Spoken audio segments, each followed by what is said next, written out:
Hey, what's up, guys? It's Dan from UnitedQ. It's Wednesday, which means we have another awesome podcast to get you over hump day. I'm here with my co-host, Barbecue Forte. Hello. We are brought to you by ProQ, BBQ Gourmet, and Smokewood Shack, our awesome sponsors. ProQ is dedicated to providing you with quality smoking products with top-notch service and free advice for beginners to pitmasters. And you can find them on Facebook, Twitter, and Instagram under ProQ Smokers. So if you think about buying your first smoker or looking to upgrade or even looking to pick up some epic accessories, check them out over at Max Barbecue. And BBQ Gourmet is devoted to promoting real barbecue and supplying the UK and Europe with top championship-winning barbecue rubs, sauces, marinades, and accessories from the US and around the world. And you can find them on Twitter and online under BBQ Gourmet. So regardless of how you cook, whether it's on charcoal, wood, gas or electric, the real taste of barbecue can be yours all year round. And on today's show we've got Richard Holden. Richard, hello. Hello, how are you? We're really good, thanks. How about yourself? Good, thanks. Yep, really Cool. good. Can Awesome you to have you on. introduce yourself to everyone, please? Well, my name's Richard Holden, and I have my own company, Richard Holden BBQ, for anybody that doesn't know. Started last May, after working in the barbecue industry for about 3.5, 4 years, and now specialise in helping certain retailers promote products with in-store demonstrations and events, as well as doing kind of bespoke in-home events as well, so going into people's private homes and doing cookery classes or a little bit of catering and things like that. So that's what I do. Awesome. So people could book you to come to their house and give a personal barbecue experience. Absolutely. Yeah. Absolutely. As you can imagine, at the moment, things are starting to pick up for this season. So it's the inquiries are starting to come in. And it's quite nice. What do you have? Is that generally like just home cooks that want to learn how to do a bit more on the barbecue, or do you go down to like pit masters wanting to find out more? What's your kind of market? I think it's, you've hit on two markets there. I think my market, and this has been discussed on the forums a little bit in the past, my market's more the home cook versus the competition cook. Mm-hmm. It's people that have got the barbecues and they want to know how to get more out of them. They've read certain things that they can do on their barbecue, but some people are quite comfortable to just follow a recipe and get on with it and kind of figure it out themselves, and some people need a bit more kind of hand-holding and need to see it physically and actually get on with it as well, with the support of somebody to help them. So it's mainly the outdoor enthusiast, the outdoor cook enthusiast. Awesome. The competition. Cool. So just to touch on your background, you're a trained chef that just loves barbecue and got into it that way, or where did it all begin? Yeah, I took a career change in 2011 and I went back to a cookery school, I enrolled on a cookery school course in Woking in Surrey. I went to the Tom Marie Cookery Academy, and I did my cordon bleu diploma on my level 4, and then from there I went into corporate catering for the Olympics with McLaren, and then at the end of that season, at the end of the London 2012 Games, I was looking for a job, and there was an opportunity for a demonstration chef with some instruction in there as well, because the company who didn't have their name on the job advertisement at the time had a cookery school, and I went into it because I wanted to teach people to cook, because I saw a massive discrepancy between the amount of food on TV and the actual amount of cooking that people do at home. So I wanted to cook, and I wanted to learn how to teach people to cook, and this job came up, and that job ended up with being with Weber Barbecues, and I was based at their Grill Academy in Oxford, and I was also on that amazing bit of kit, the 1975 Airstream that we toured around the country with, myself and Dan Cooper. So it was, that was how I got into it, really. My sister was the first one in our family to do the indirect, and she was over in Canada, and she was doing legs of lamb and vegetables on the barbecue and all sorts of stuff. And as the uninitiated, we would sit there and just be kind of wide-eyed at these treats that she was bringing off the barbecue, and just astounded, and also just really grateful because it was amazingly tasty food. But that's how I got into it, really. And it was more by kind of happy coincidence than any kind of planning on my part. And now your job is sort of giving people that experience that you had seeing those amazing things that can be produced in the barbecue, actually giving that to other people now, which must be an epic job in itself.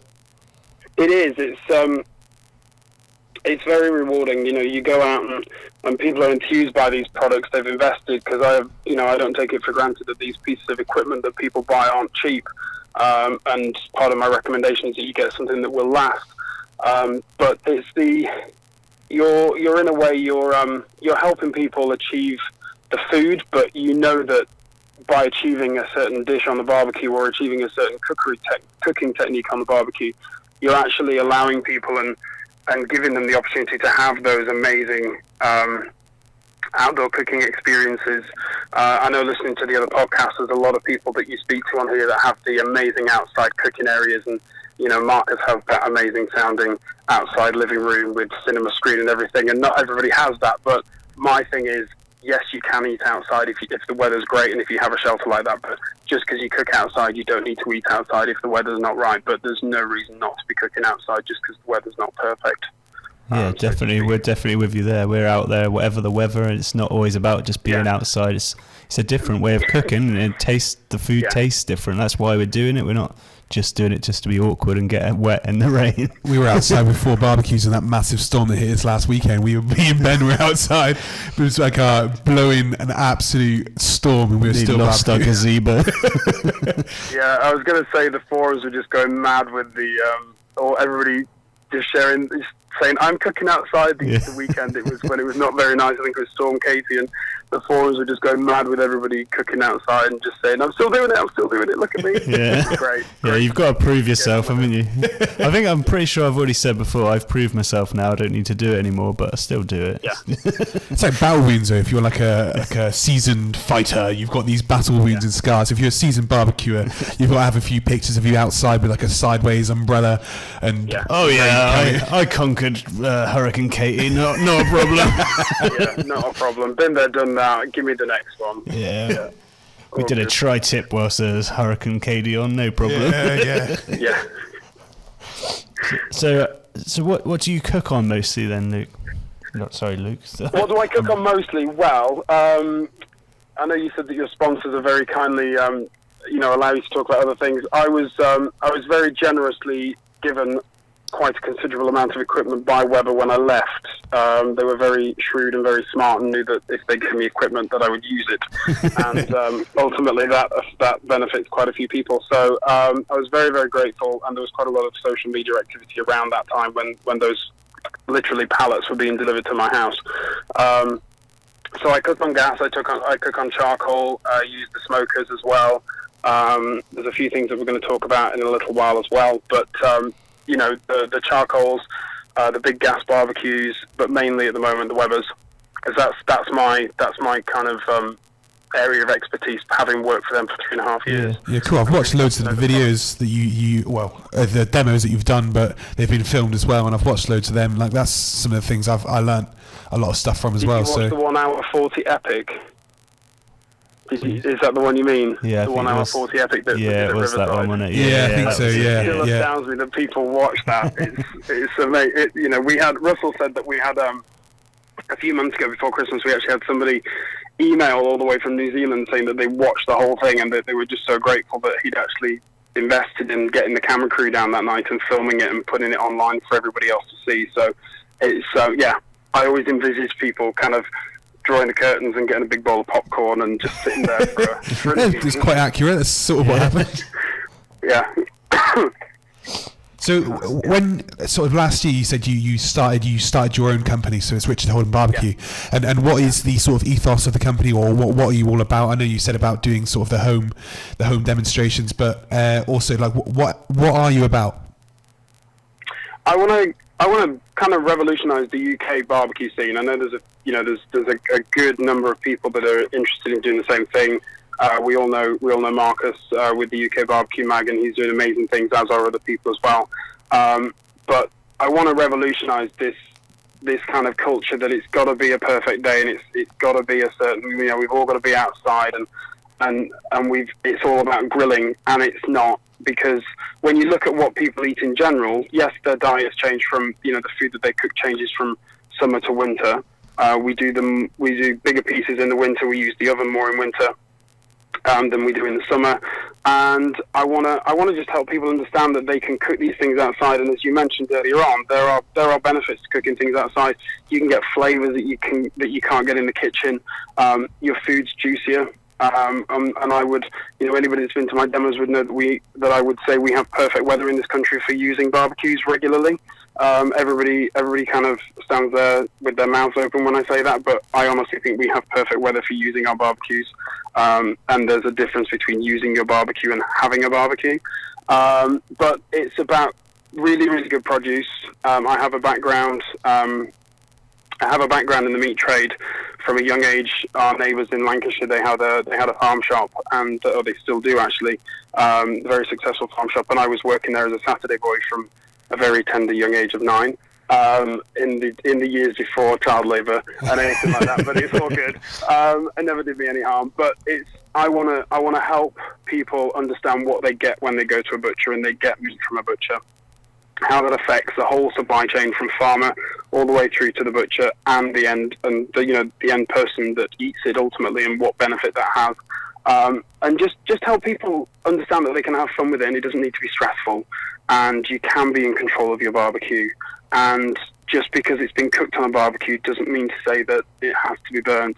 One of the things that really annoys me is when people say, oh, it's fine, it's been cooked on a barbecue, it's fine that it has a burnt taste, or it's fine that it's slightly cremated on the outside.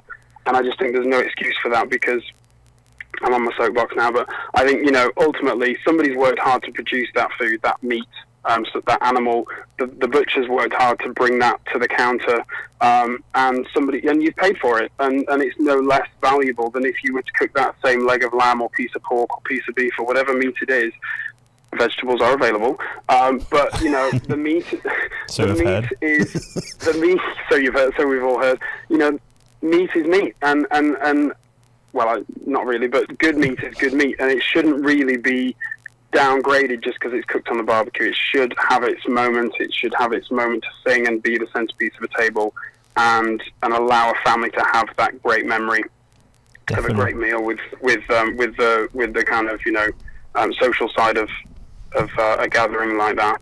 You said so much there that I want to touch on, but firstly, one of the things you said at the start, which sort of resounded in my head there, was there is a difference between barbecuing and having a barbecue. And I suppose that, we barbecue, we actually cook on the barbecue five plus days a week, but actually we don't have a barbecue. We don't have people around sitting outside in the rain with us. Yeah, we're out there because we love it, and that's the way we prefer to cook. But you can go out and barbecue and still take the food into the kitchen and eat in your kitchen, or sit on the sofa with a rib or whatever.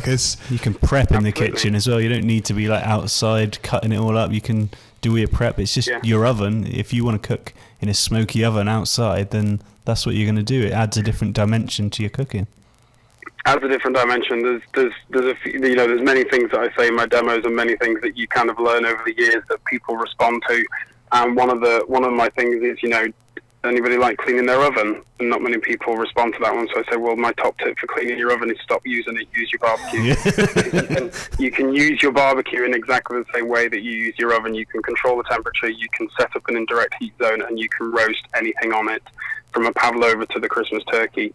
It's all at your fingertips. It's just, your own imagination that limits you.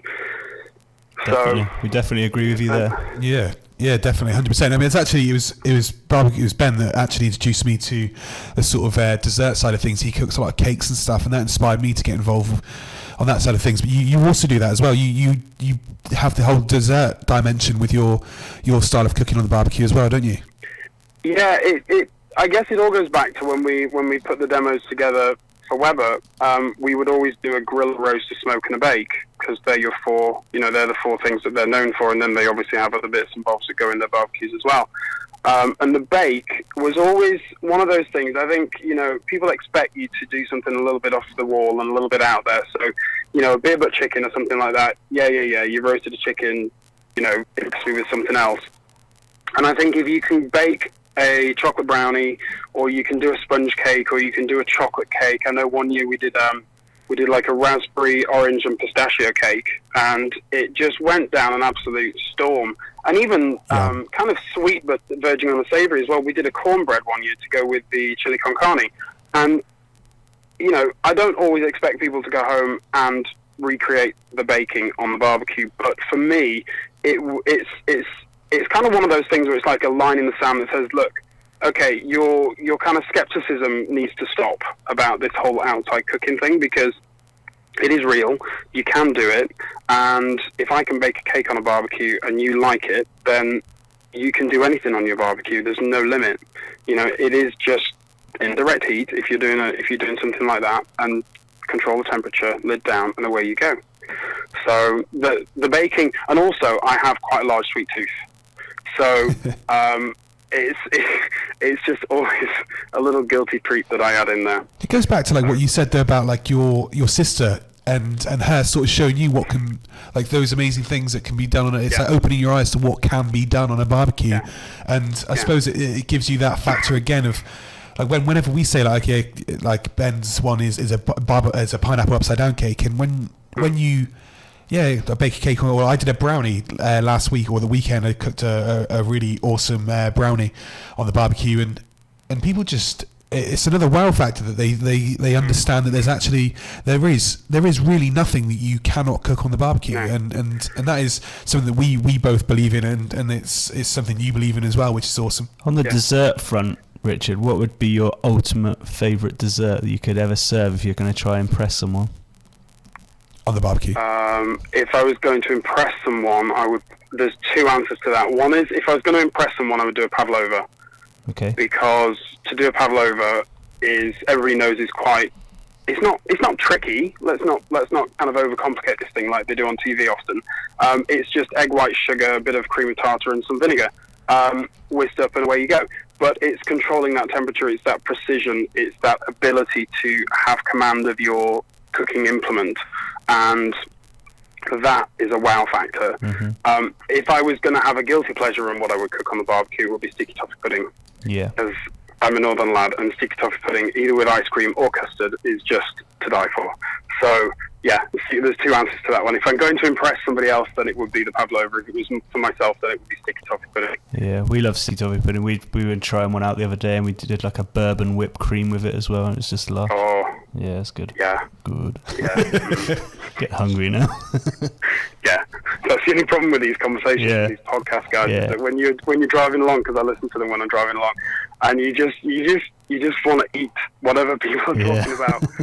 So yeah, it's good. Don't know me. I keep flicking through your website as well, looking at stuff you've been cooking on here, recipes. There's like a carrot and banana cake, Guinness cake. Yeah. I'm just like, I'm so hungry now. Well, there's been a few cakes recently. We did a photo shoot back in February with an amazing photographer that I know, and he's credited on my website, George, and we did some cakes because it was St. Patrick's Day, so we did a chocolate Guinness cake for St. Patrick's Day because it's cake, and who doesn't love cake? And it's in my repertoire for some of my courses. And it was International Carrot Day yesterday. Did you know? Obviously, I don't know when this podcast is going to go out, but we're recording it the day after International Carrot Day.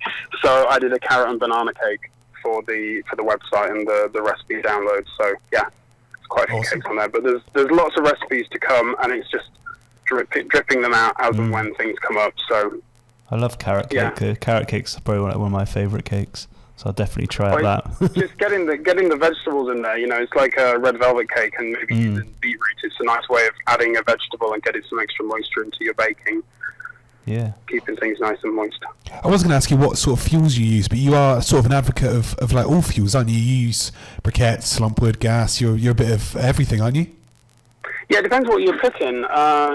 If if you're a gas, if you have a gas barbecue, you never have to think about it. And again, it's one of the things that I was talking to a few people recently. I've spoken to Matt from Oxford Charcoal and Mark from Lord Logs and Lord Logs as is. And it's.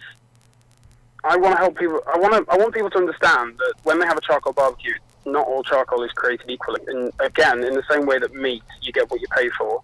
You get what you pay for with the charcoals. The gas, because you don't have any decision on that. You just get the bottle that fits the barbecue that you bought, and you only really have one option. So you don't have that. Whereas when you have a lumpwood or when you have a solid fuel barbecue, you can go to the petrol station, you can go to the box store on the retail park, you can go to the supermarket, or you can go to a proper barbecue specialist who will have products in that do what they're meant to do. So, lumpwood doesn't all behave the same. Briquettes don't behave the same. But no, I would briquettes or lumpwood. It just depends what you're cooking. If it's a short time, I would generally go for lumpwood, and if it's a long cook, I would generally go for briquettes. Cool. Just for the stability. As a basic rule for somebody trying to understand the differences between the two, that would be my distinction between the two. Yeah. Awesome. If that answers your question. Yeah, it definitely does. I was looking. I've just stumbled across another recipe now. I'm really loving your website. The photos are awesome as well. George has done a good job. George has done an amazing job, and the two guys, because the guys have done such an amazing job, I made sure that they gave themselves credit on the bottom of every page. So Darren is the designer and Tom is the coder.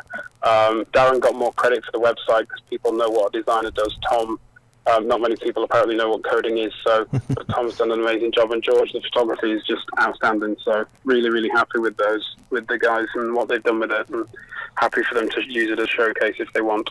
But you found another recipe, sorry. Yeah, well, I like the porchetta one. Looks awesome. Oh, the porchetta, yeah, that's you're right to share one of these recipes with people, because obviously everyone can go and check them out on your website, but it might be nice to put one out there now. Give us a quick run through of what goes into making this. Oh, so the porchetta. The porchetta recipe is available for download off my website on my blog. We'll give the web address later on, I'm sure. But I use a belly pork, a boneless belly pork, and you take the rind off because you're going to roll it up like a Swiss roll. So I want that. I separate the rind so that it will just be on the outside to get nice and crispy. So lay the belly pork out, season with Maldon sea salt and some freshly ground black pepper, nice and evenly all over one. Take some fennel seeds, depending on the size of the pork loin. If it's a full pork belly, probably about 4 or 5 tablespoons of fennel seeds. Just give those a good work in a pestle and mortar and scatter those evenly across the belly pork. What else have we got on there? We've got, I think, parsley. We've got sage, thyme. You're looking at the recipe. I'm trying to recall this from memory, but you've done pretty well. You've got all of it, apart from lemon. Some zest of lemon. And then the zest of lemon. And I was thinking about them in order of putting them on as well. And I know that the lemon zest goes on last. So the lemon, and then the zest of 1 or 2 lemons, and then roll that up into a large Swiss roll so that the seam's underneath. Put the belly fat over the top. Make sure that it's scored nicely, and then use a large piece of butcher's twine to just string that up. Nice and evenly. You don't want to secure it too tightly because you'll restrict the juices in the middle of the meat to the flowing. And then a little tip that I picked up for doing the crackling is before you put the salt on the outside, actually put it on a wire rack over the kitchen sink and pour a kettle of scalding water over the outside of that pork loin. And what it will start to do is it will heat up the fat that's underneath the rind on the pork belly skin, and it will also open up the score marks so that when... So that Chinese method, they do that, and it's sort of like old Chinese way of cooking this, where they get like the suckling pig and stuff. And the duck as well. They blanch it, don't they? In like or don't blanch it. They put it into boiling water. They dip it in. It starts to it gives the fat and underneath the rind. It gives it a head start on the actual muscle of the meat. So sometimes when you cook pork, the crackling isn't ready by the time the pork is ready.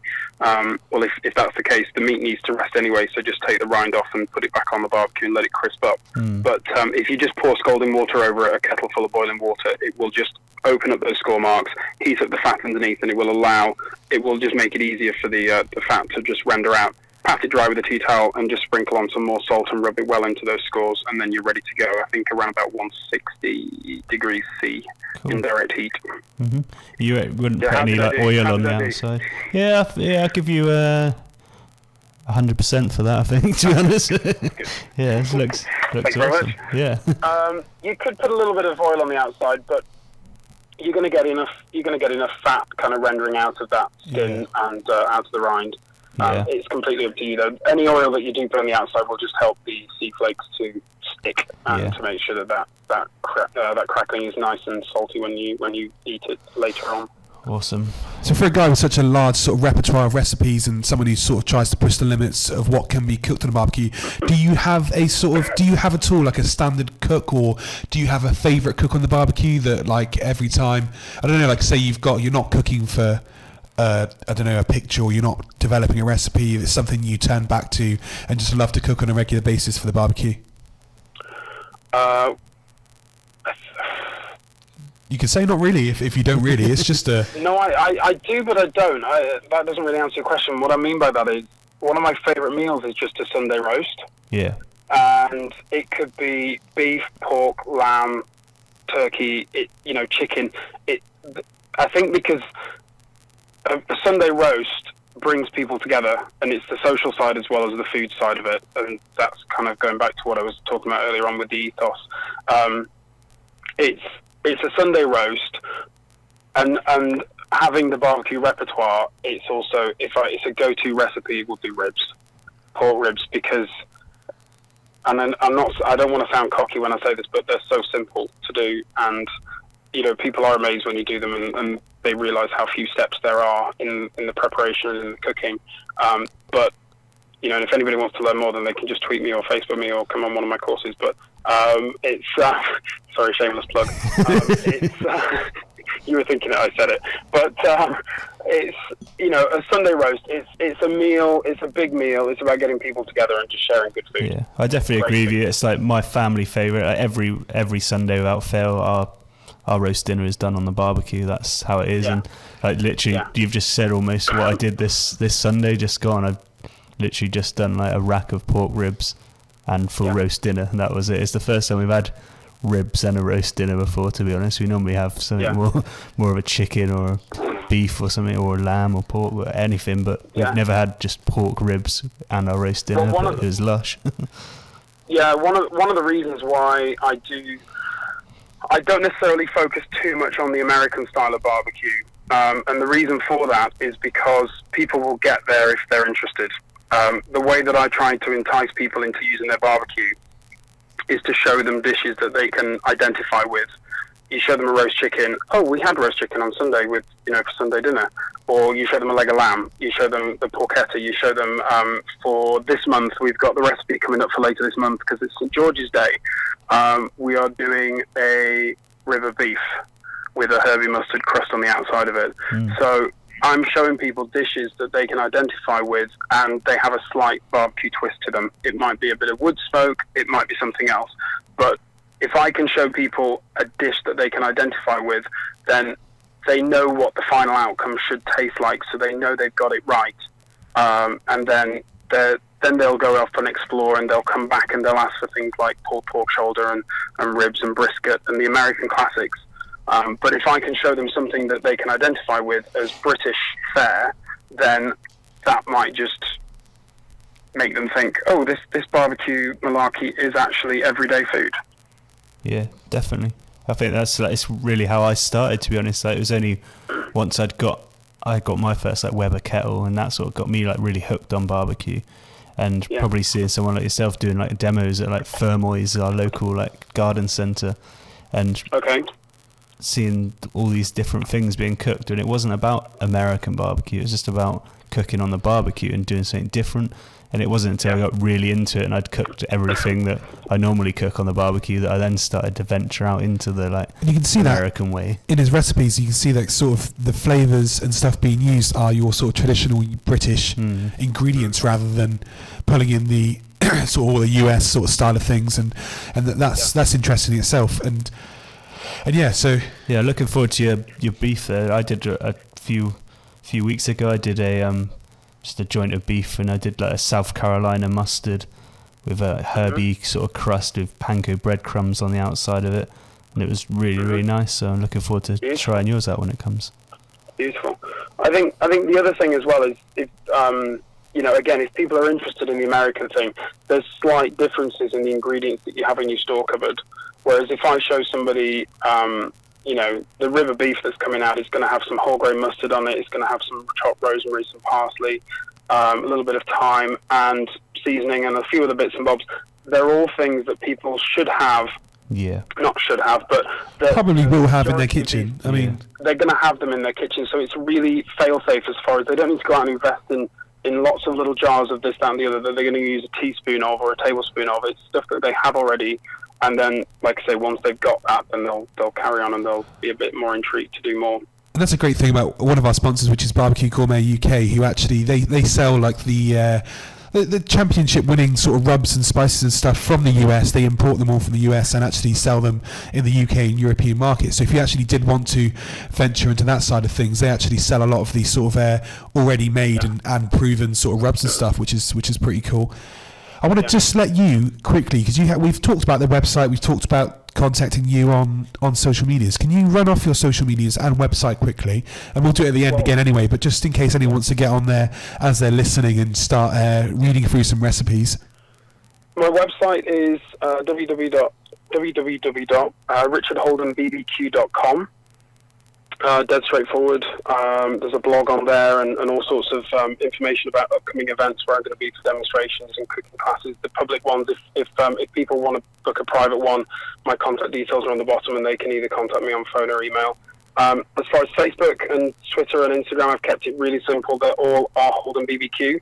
So Twitter and Instagram are at R Holden BBQ, and my Facebook is just R Holden BBQ as well.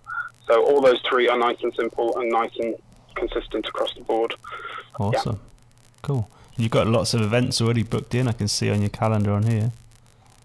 Yeah, I'm fortunate to have some very, very good customers that I have worked with in the past, kind of residual from my Weber days. And I've got, I worked with them last year in 2015 and they've rebooked me for this year. So people like a lot of names that people in the barbecue side of things will already have heard of, but Riverside in Hertfordshire, the guys up in Hayes Garden World in Ambleside, and then Jay over at Alton Garden Centre in Essex. And I can't think of any other events that are on there at the moment, but there's I don't put the private ones up there because it's not relevant. Yeah, that's cool. Well, last year you did the big festival and grill stock. Did you do grill stock last year? Yeah. I didn't do grill stock. I did the big festival under the. I was asked back by Weber to do the big festival, Jamie Oliver's big festival at in the Cotswolds on Alex James's farm. We went out there and we did 3 days of hands-on barbecue workshops. I think we put about 600 people through half-hour workshops over the 3 days, and wow. We had there's a video on my Facebook somewhere of the queue forming every morning. Barbecue does that though. Barbecue just gets people going. Like people are drawn to it. The smell of the charcoal, the smell of the smoke, it just has that sort of like, I don't know, it has that effect. You just have people queuing up. I always see it like when you're at a street food market or something like that, and someone's got a barbecue going. I definitely am, but you always see people drawn. I think there's a natural curiosity, and as we all know, whenever you're at somebody's home for a barbecue, when there isn't a barbecue, people congregate in the kitchen, and when there is a barbecue, people congregate around the barbecue. So I think if you go to an event or you're at a street market, like you say, and there's barbecues on the go, there's just a natural gravity towards the barbecue to see what's going on. Definitely. It's true, isn't it? That's just the way it is, I think. Mm-hmm. Going back to like rubs and stuff, so you tend to make a lot of your own rubs, obviously in your recipes and stuff. Do you use any commercial rubs at all, or are you like strictly like you make your own everything and that way you know what goes into it and stuff like that? I use some rubs. It depends. If I am, I guess if I'm at a retailer's and they have their own line of rubs, or they have a rub in store that they want to have people taste, then I would use some of the pre-made rubs. But again, going back to what I was saying earlier on, I do make my own rubs, partly so that I know what goes into them, but also so that I know I'm using ingredients that are quite typical. So herbs and spices are quite typical. And then again, you can show people how a rub goes together. You can talk to them about the basics, and then help them understand how they can actually start to put their own together if they want to do that. So that moves me on nicely to sort of like brining and injecting and stuff like that. Do you do a lot of brining, or do you use brines a lot? Not really. I've done it more for personal cook. It's one of the difficulties with public demonstration is the time frame that you've got to work with. Which you mentioned earlier on when you went to, I think you said Fermoy's, and you saw one of the Weber demonstrations. It wasn't necessarily the American style of barbecue. there's another reason for that is you just can't create that food in the time frame that you've got. No. And you also typically you don't have the time to pre-make any of those ingredients before you go. When I do my demonstrations and I incorporate ribs, I do actually cook them off the day before so that the session in the morning have ribs to taste, because it's quite unfair to do the prep and the cooking and everything else and then say, sorry guys, you don't get to taste these because you came to the morning session, but you got to see the prep, and that's all, you know. So I would cook off some ribs in the day before. Here's some I made earlier. Yeah, so that the morning session can have a taste, they can see the prep and they can have a taste, and then the afternoon session they get to taste them as well. I'm jealous. So. I've always wanted to say that. Here's some I made earlier. Yeah. Nice little Blue Keita moment. Yeah. So do you go out to many like barbecue restaurants and stuff like that? Or do you like to visit the barbecue restaurants? I do. I do when I get a chance to. It's nice that I get to travel around the country and you get to go to these places where barbecue restaurants are, and it is nice to go check some out.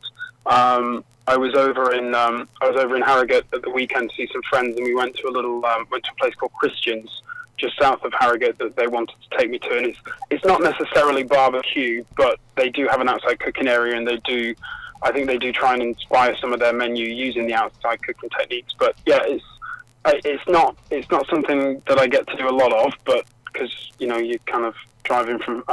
Nobody needs to get the violins out. It's fine.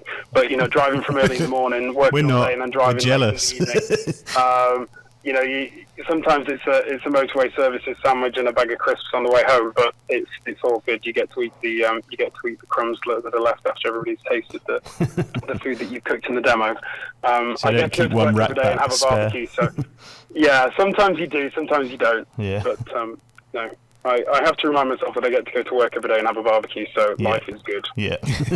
And you're also doing a bit of catering. So, what would the typical menu for you be? Is it like you're talking about? Is it like mainly sort of British barbecue, or do you have an element of American sort of barbecue in there as well, or is it a custom menu? What's your sort of standard thing? It depends on the client. It depends what they want. All menus are created for the event, so there's the bespoke nature of them.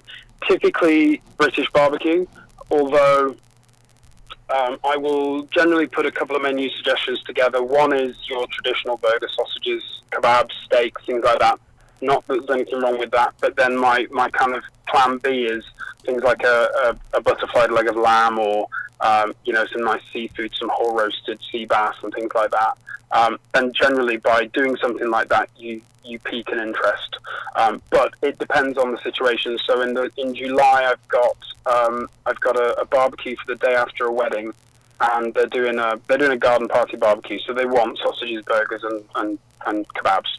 So it's whatever the customer wants within depends. I think there's nothing wrong with that. I go sometimes and just cook burgers or cook sausages and just have hot dogs and stuff. And we strive to make the ultimate burger, don't we? It's like the quest in life is to make the best burger possible. It's quite nice to go back to your roots and just like that is what we all probably started doing, like the original barbecue in the UK, and there's nothing wrong. I quite like it. It's quite sort of natural, and just go back to every now and again, strip it all back, and just go for something simple. Ages to make. It's not just a burger anymore. It takes longer than it does to do everything else. You got to think about your seasonings and your toppings and what are you going to. What meat are you going to mince to put into it? It's like there's so many mixes. What are you going to use? Sides that go with it. It's just like actually, sometimes you say to someone, let's do a burger, but actually, like the amount of effort that goes into it. Like, it's just crazy. You talk about the effort. We did going back to George, we did a photo shoot back in February, and I put on the menu that I wanted to do. I put on the running order that I wanted to do a burger. George just said, we don't have time to do a burger. We'll do a burger on the third or the fourth photo shoot, but do you realise how much time it takes to actually put together the shot of the perfect burger? Really? So, it just takes quite a lot of prep. So we parked the burger photo for now, so unfortunately there isn't a burger recipe coming anytime soon. But there's lots of other things in the meantime. But burgers are, there's a lot of pride goes into burgers, and you go to a competition like Grill Suck, and they have a burger category, and there's a burger category in the World Food Championships in Vegas. I mean, yeah. It's I had When an you think amazing about the burger. times, Sorry. again, it's the memories that go around food, isn't it? It's I think if you ask, I'm kind of thinking of Heston at the moment. He said that he got his love of food because he was on holiday in the south of France, and they were out at this restaurant, and they were on an outside terrace, and they had the waterfall, and it just made the food so much more than it possibly was if it was just eaten in a white room with no scenery and no sound. And I think when you eat food, it conjures up images of something that might have gone before. So a burger, everybody's had a burger at some point in their life, and it just conjures up that image. So getting that right it can be quite tricky. Not to overcomplicate it, but it's there's a lot of build up to a good burger. Definitely, Really, it's just like oversold the burger right now. no, massive. I love burgers so much. Yeah, I do. I'm just thinking about this. I think we're all having a burger moment. Yeah, I am.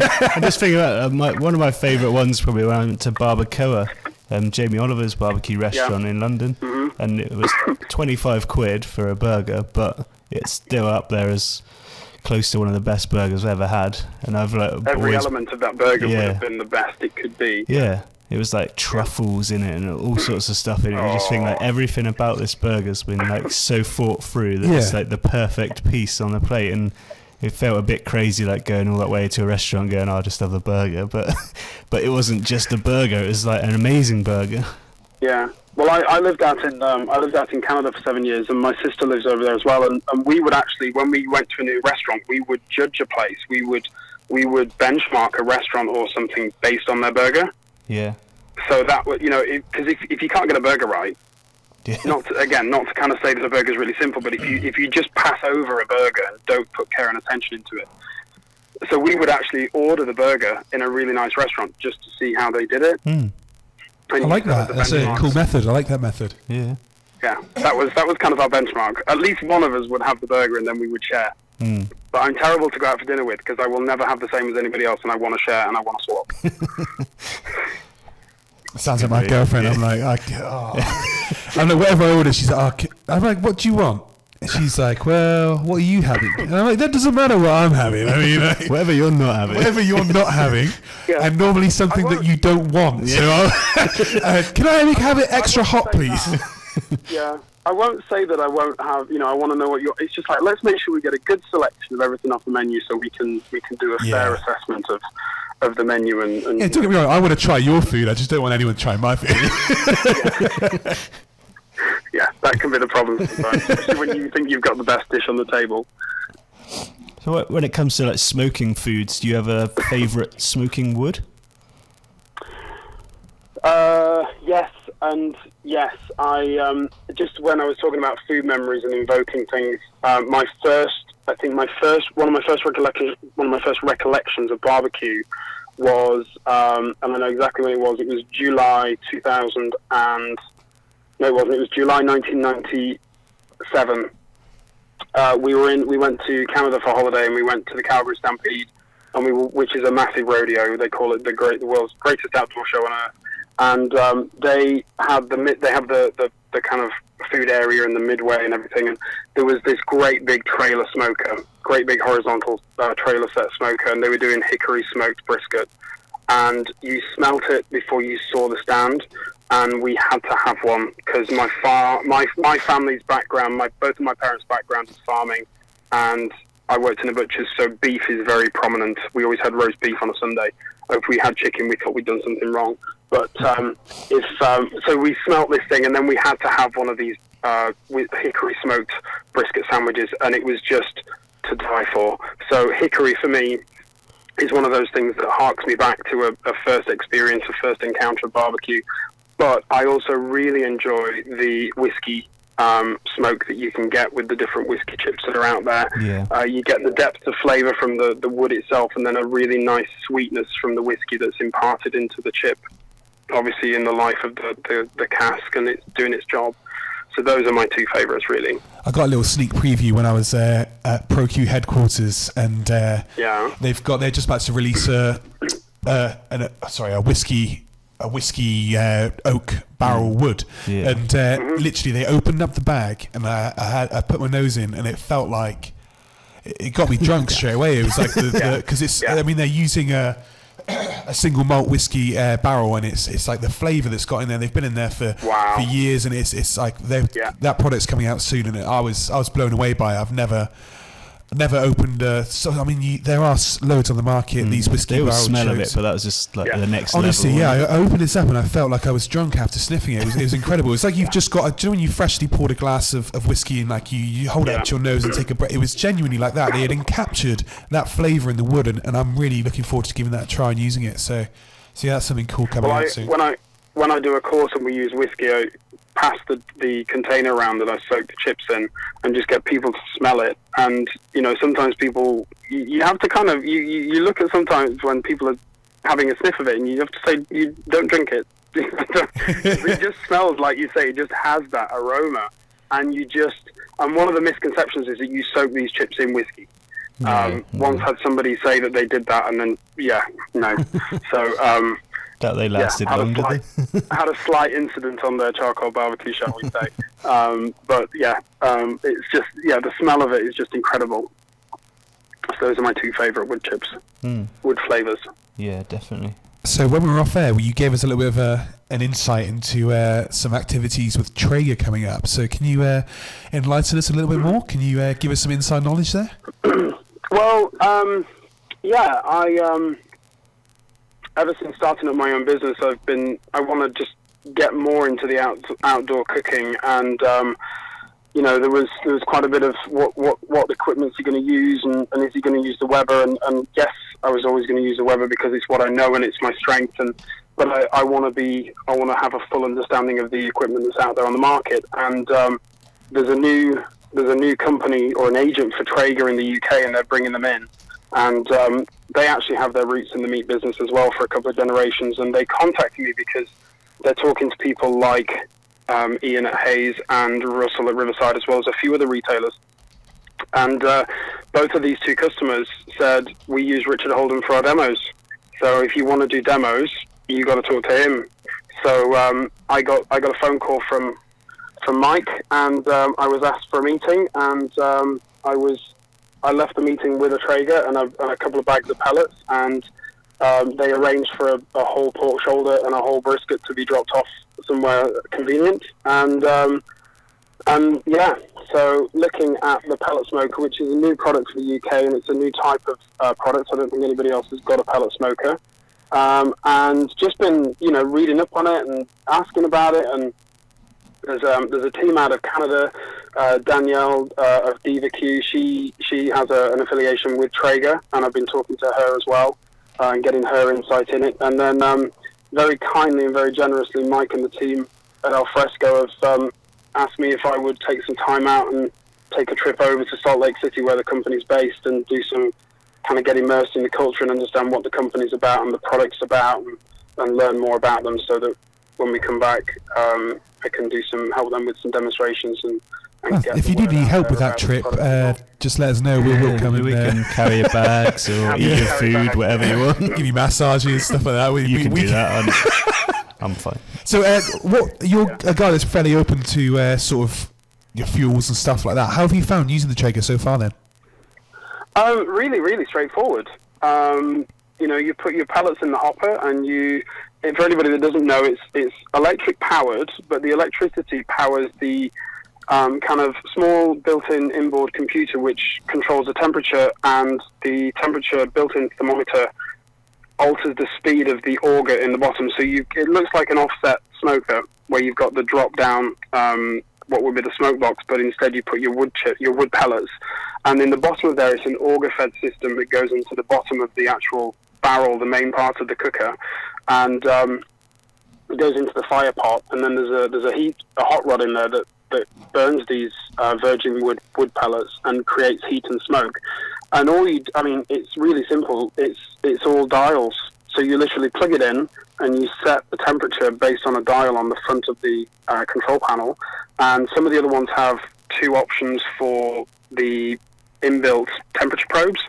So instead of having an aftermarket temperature probe that you plug in and it talks to some device or whatever, you actually get two that are built into the barbecue, and it will beep you when you've reached your target temperature or when you're approaching. really, really simple. Just put your food on. It's one massive indirect cooking area, but there are applications for some direct cooking as well. Really straightforward. John from Grill Stocks, he was recently sent a Green Mountain grill, one of the Davy Crockett's, which are pellet cookers similar to the Traeger ones, and he was saying, it was something quite nice actually about it, just being able to just set it off and leave it like an oven or something, and just come back to it in a few hours' time and having like that smoky goodness still. Yeah, it smokes all the way through. So because obviously it's fueled and you get the heat from the wood pellets, and obviously they give off an amount of smoke as you're cooking and going through. There is a smoke setting on it, so you can get an intense amount of smoke at the beginning. But talking to Danielle of BBQ, I would wonder whether this is partly because she is a female, but she said that in her demos, the Traeger actually attracts a lot of female attention because, and I've got to be careful how I say this because I'm not trying to say what people might think I'm trying to say. It is like an oven, and it is really straightforward, and you just put your food on, and I'm aware that some people are going to tweet in now and tell me off for saying something like that, but she said that it's attracting a lot of female cooks to the outside barbecue sphere of cooking, because it has a lot of functionality in terms of how you control the temperature and everything. It's the same as cooking inside, and she would say that she's got young kids and no problem sending them out, turning young kids kind of 10 and 11 whatever, no problem sending them out. They know what setting to put the dial to, they put the food on, they put the lid down, and it's really straightforward.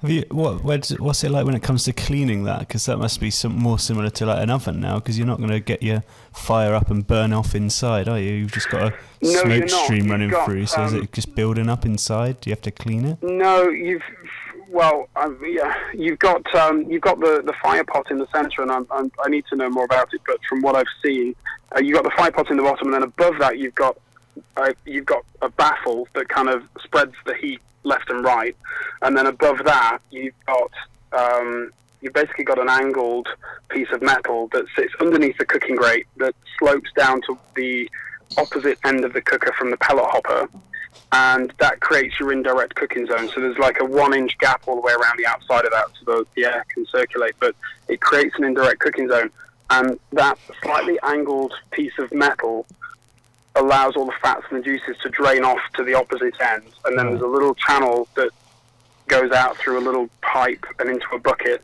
a nice little Traeger branded bucket that sits on the opposite end of your cooker and just picks up all the fat. But one of the tips that I've picked up is that you just line that large tray with foil, and then every 2 or 3 cooks you just take it off and reline it with foil and then carry on again. Mm-hmm. But largely it just gravity just takes the grease away. Yeah. And as far as the ash in the bottom, there's like hardly anything left in there because they just burn pretty much 100%. Cool. So what your initial feedback is? You really like it? Really simple to use, really effective. I took it up to Scout Camp actually back in February. I helped some friends out with Scout Camp every year, and we went up to Scotland, and I took it and I did the brisket on it on the Saturday, and I did the pulled pork, Friday night, Saturday, and I did the pulled pork shoulder on it on the Saturday, Sunday. Really straightforward, really simple, really nice smoke ring, really nice flavour, kept it nice and juicy, really great product. Cool. Awesome. Looking forward to hearing more. Yeah, definitely. Me too. Yeah, you got a trip out of it as well, so. Yeah. Right, we are at our hour mark, and I am going to have to call that a day. But if you could just quickly run through again where people can find you. Online, I am at richardholdenbbq.com, and on social media, on Facebook, I'm rholdenbbq, and Twitter and Instagram, I'm at rholdenbbq as well. And on the bottom of every web page is my email address and my telephone number, so there's no excuse. The only thing that's missing off there is the old school snail mail address. But if you want a quick response, just social media or phone me or email me. Awesome. Happy to chat. That's it now. You've opened yourself up to all sorts. But thank you very much, mate, for coming on. It's been great chatting to you. Thanks for inviting me. It's been a pleasure. Thanks. And maybe after you've done your Traeger trip and stuff like that, and spent some time with DBQ, maybe we'll get you back on, and that'll be awesome to have another chat with you. Love to. Love to. Awesome. Thank you very much, mate. Cheers, Rich. Very honoured. Thank you. Cheers, Take mate. care. Cheers, Thanks. Bye. Thanks for tuning in, guys. We've recorded yet another awesome podcast to get you over hump day. As always, we're brought to you by ProQ BBQ Gourmet and Smokewood Shack, our awesome sponsors. ProQ is dedicated to providing you with quality smoking products with top-notch service and free advice for beginners to pitmasters, and you can find them on Facebook, Twitter and Instagram under ProQ Smokers. BBQ Gourmet is devoted to promoting real barbecue and supplying the UK and Europe with top championship-winning barbecue rubs, sauces, marinades and accessories from the US and around the world. And you can find them on Twitter and online under BBQ Gourmet. And Smokewood Shack, they deliver quality smoking wood every time. They provide the smoky goodness and you provide the talent. So if you're looking for smoky wood chunks, dust, chips or planks, then head over to smokewoodshack.com and you can find them on Twitter at Smokewood Shack. So goodbye from me and Goodbye from me. see you next time, guys. Cheers.